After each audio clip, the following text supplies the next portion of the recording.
Isso me faz lembrar de uma situação, João Paulo II, quando ele Uhum. tomou o retiro, né, Sim. na Praça São Pedro, e ele teve depois contato com uma pessoa que tentou assassiná-lo, né? Sim. E ele cita uma situação do Santo Tomás de Aquino também, e fala o seguinte, que você, pela lei de Deus, você dá sempre perdoado, mas você vai pagar pela lei do homem. Claro. Eu te perdoo pela lei de Deus, Uhum. mas pela lei do homem você vai pagar. Isso aqui eu não posso te perdoar. Olha que incrível. Isso é uma teoria muito sofisticada de São Tomás Uhum. sobre como as leis funcionam. Para São Tomás, existem as leis de Deus e as leis dos homens e as leis naturais. Mas as leis dos homens, elas têm que se referir, no fundo, às leis de Deus. Uhum. Só que as leis dos homens, elas vão variar de acordo com necessidades específicas. Por exemplo, a gente mora num país e nesse país a gente terá que ter impostos X ou Y ou Z. Sim. Isso não é uma lei de Deus. Quanto que a gente deve pagar imposto. Mas se o imposto será justo ou não, isso tem que estar baseado na lei de Deus. E é claro que essa lei de Deus é muito maior, muito mais Abrangente, né? abrangente. E a gente vai legislar de modo específico. Mas é preciso que a gente legisle de modo específico e as pessoas que eventualmente cometeram erros deverão pagar pelos seus erros específicos de acordo com a lei humana. Mas que, em último caso, precisa sempre se referir à lei de Deus. Essa é uma ideia muito importante da Tomás de Aquino. E precisa aprender também, talvez é o grande chamado o cristão, a amar esse outro e acolher esse outro, não importa o quê, né? Sim. Existe algum filósofo, somente na história passada, que tem escrito, né, sobre a questão da filosofia, mas nunca praticou aquilo que ele escreveu? Essa é uma ótima questão, porque historicamente a filosofia era uma prática.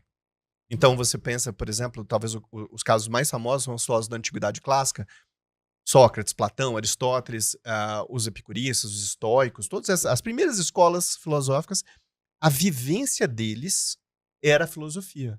Tem muitos filósofos que, inclusive, a gente nem sabe exatamente o que é uma filosofia, o que é a vida. Sócrates é o caso mais famoso, mas tem muita gente que gosta, por exemplo, daquele filósofo cínico, Diógenes. Diógenes saía nas ruas denunciando a hipocrisia humana, e aí ele vivia como um cão, né? Vivia na rua como um cão. É daí que vem, inclusive, a palavra cínico. Cínico em grego é kínamos, que é semelhante, idêntico a um cão. Então, ele vivia nas ruas. E ele nunca escreveu Diógenes, né? Só vivia. Podia falar que Karl Marx também era assim? Talvez. Talvez. Esse sujeito, era, o cínico, vivia essa vida, né? Cínica. Uhum. Ele era essa pessoa. Então, é claro que as pessoas, numa certa altura da filosofia, a teoria é a vida. Hoje é mais complicado. Porque hoje existe uma filosofia que é feita profissionalmente. Então, eu escrevo artigos, por exemplo. Artigos científicos. Artigos científicos que eu escrevo, eles são coisas dos quais eu acredito, mas eles são longas demonstrações super abstratas de coisas muito específicas. Sim. Então, na vida profissional, hoje, na filosofia, você tem um aspecto claro da vivência, mas hoje o fazer filosófico é diferente da antiguidade. Então, digamos que eu tô dando aula de ética. Sim.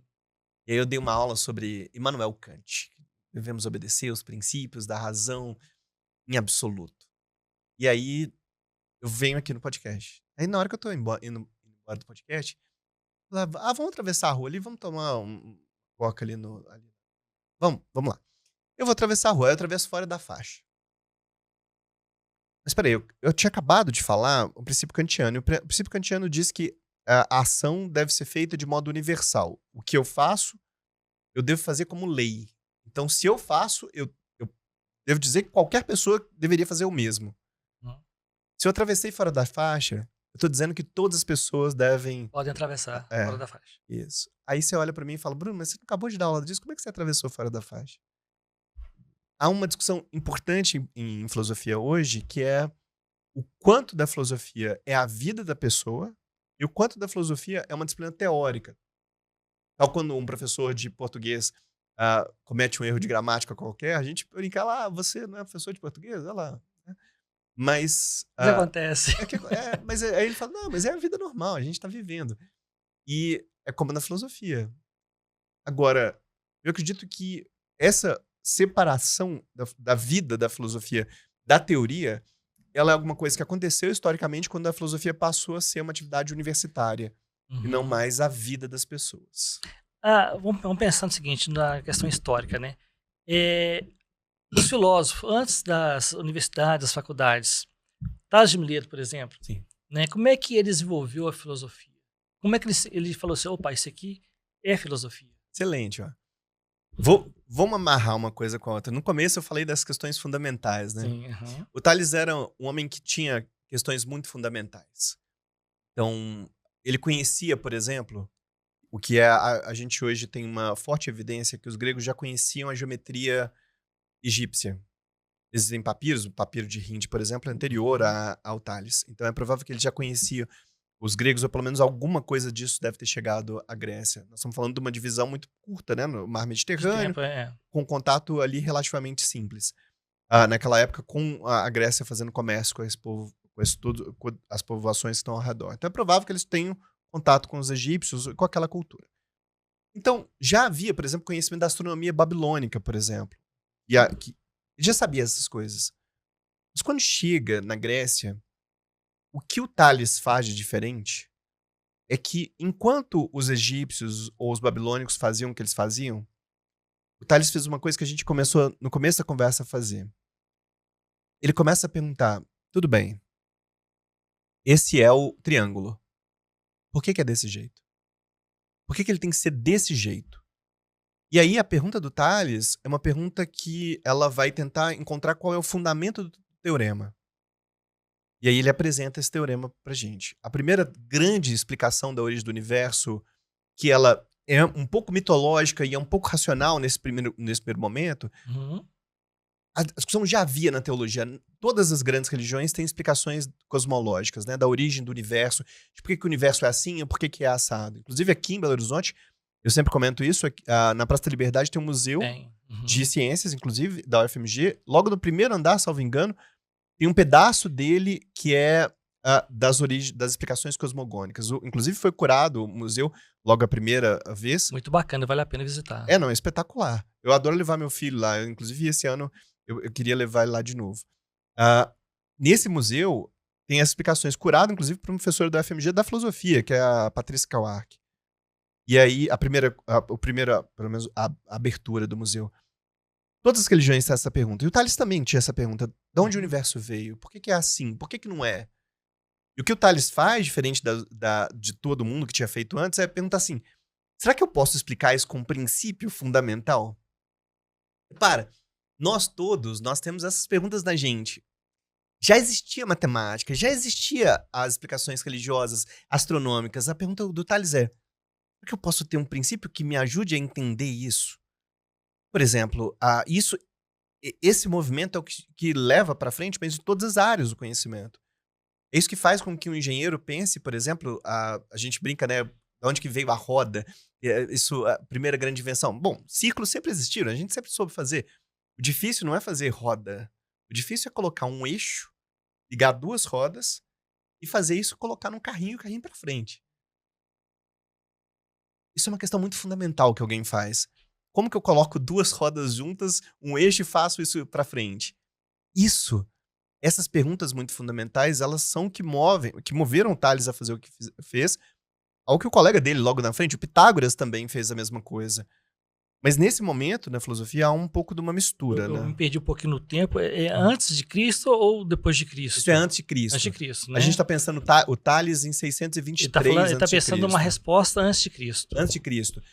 As religiões gregas, ali, nós estamos falando de religiões que são datadas de 7, 8 antes de Cristo.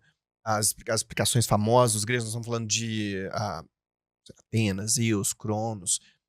Todas elas as explicações eram viáveis. Então, ele via dizendo assim, olha, de onde que o universo veio, né? Essa pergunta é essencialmente cristã, de onde que o universo veio. Porque no cristão há essa ideia da origem. Nos gregos, essa ideia de uma origem é complexa. Então, por exemplo, você não tem um deus criador na cultura grega, como tem na cultura Eles cristã. eram politeístas, né? Isso. Tem vários deuses. Isso. Aí, nessa cultura, havia a pergunta da onde as coisas são feitas e o que são as coisas que são feitas.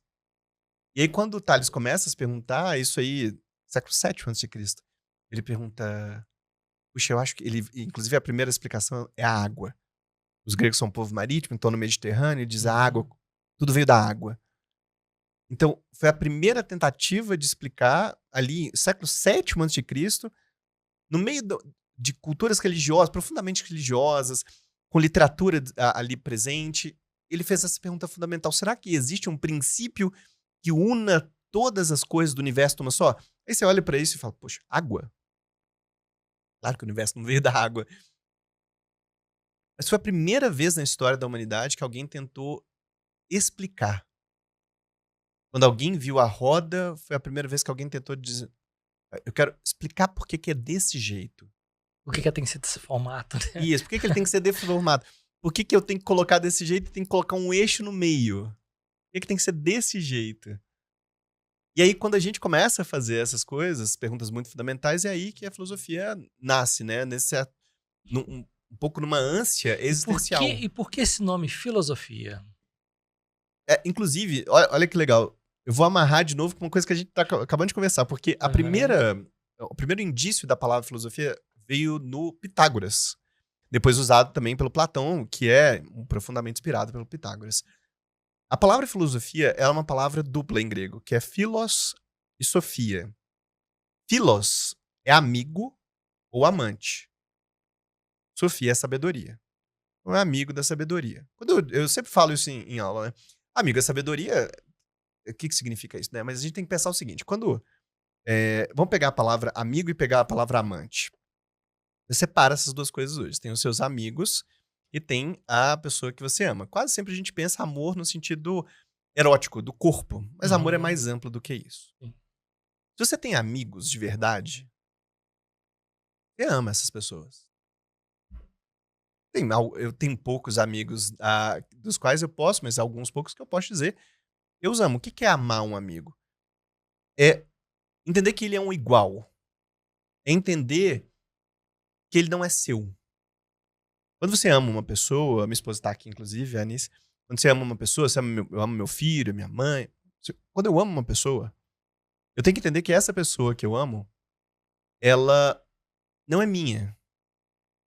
Essa é a parte bonita da relação do amor. Pelo seguinte, é porque uma pessoa que você ama, ela pode ir embora a hora que ela quiser. Meu filho, quando ele ficar maior, ele pode ir embora. Livre-arbítrio, né? Ele pode ir embora. Sim.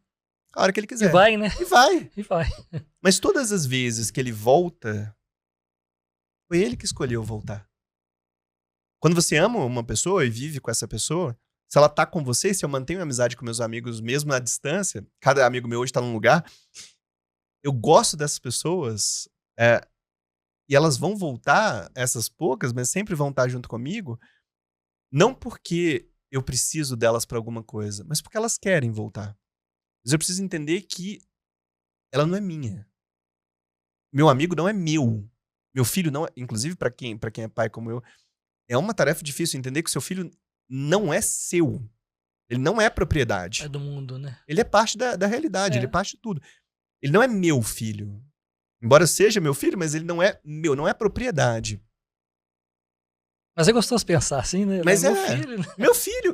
Mas ele não é minha propriedade. Ele tá desenvolvendo agora, ele tá com... vai fazer 9 já. Ele já tá com os amigos, com as coisas que ele gosta e tudo mais. E ele não é meu. Mas ele é a coisa que eu mais amo na minha vida.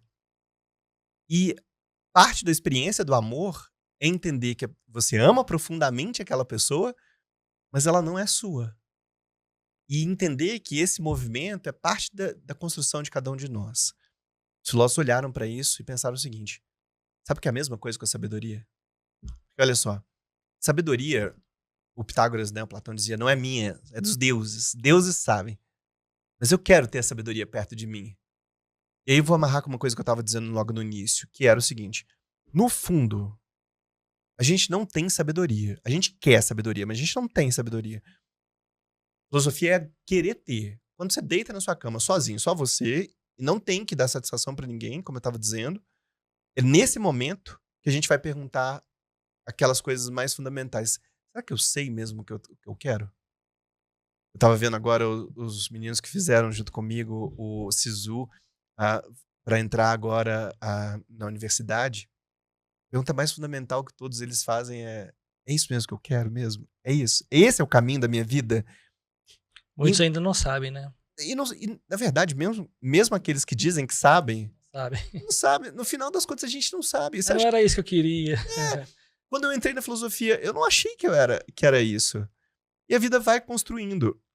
E aí o movimento da filosofia é de se dizer o seguinte: eu não tenho as respostas, mas eu quero estar perto delas. Mas eu não tenho. Não, vou